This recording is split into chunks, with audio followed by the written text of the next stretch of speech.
Police তুমি জবাব দাও। এই ধর্ষকদের বন্ধু কেন মুখ্যমন্ত্রী জবাব দাও। এই ধর্ষকদের প্রশ্রয় দেওয়া হচ্ছে কেন পুলিশ তুমি জবাব দাও। এই ধর্ষকদের প্রশ্রয় দেওয়া হচ্ছে কেন পুলিশ তুমি জবাব দাও।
দাদা মোবাইল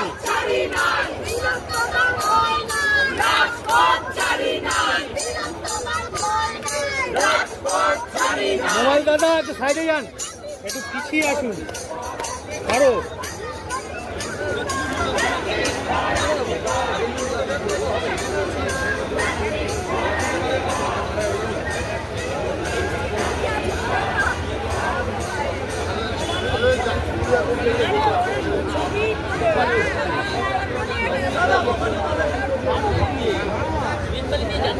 বলেছিলেন অভয়ার মাকে একটি হাসপাতালে ভর্তি করতে হয়েছে, তাই তারা আসতে পারবেন না। কিন্তু আমাদের এই প্রতিবাদ সভায় জয়গার সেই নৃশংস হত্যা এবং নির্যাতিতা মেয়েটির মা মাসি তারা এখানে এসেছেন।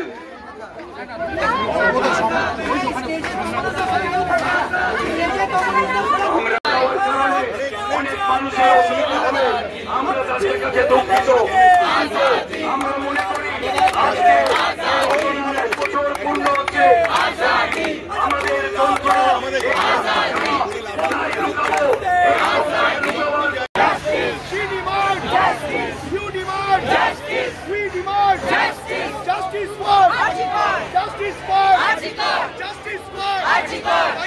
তোমার ভয় না, রাজপথ ছাড়ি নাই, রাজপথ ছাড়ি নাই।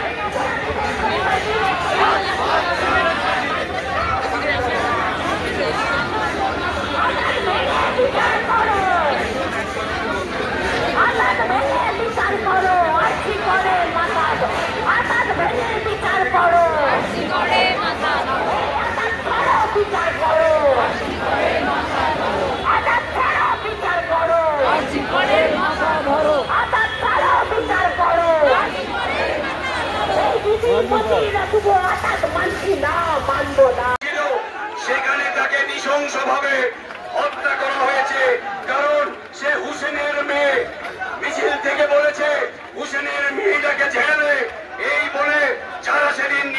নাচিতে উল্লাস করছিল তাদের মধ্যে থেকে বোমা ছুড়ে তাকে হত্যা করা হয়েছে।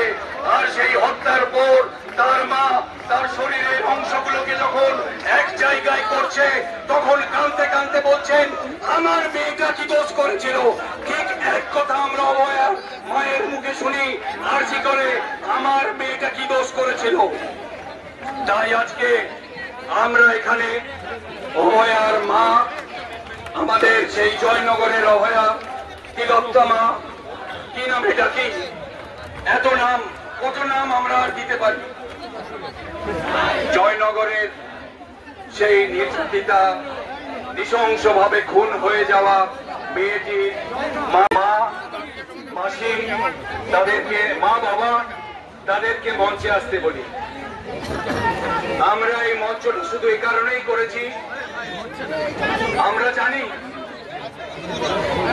আমরা সবাই গিয়ে তামান্নার বাড়িতে তার মায়ের চোখ জল মুছাতে পারবো না। আমরা প্রতিবাদের রাস্তায় তাদের সাথী হতে চাই, আমাদের লড়াইয়ের ময়দানে তাদের দেখে এই কথা আমরা বিশ্বাস করতে চাই, এই রাজ্যতে যার আর একটাও অভয়া না হয়, আর একটাও যাতে তামান্না না হয়। তাই আমাদের এই প্রতিজ্ঞা নেবার সময়, সে কারণে এই মঞ্চে আমি তামান্নার মা বাবা এবং জয়নগরের সেই নির্যাতিতা মেয়েটির মাকে, মাসিকে মঞ্চে আসতে বলি।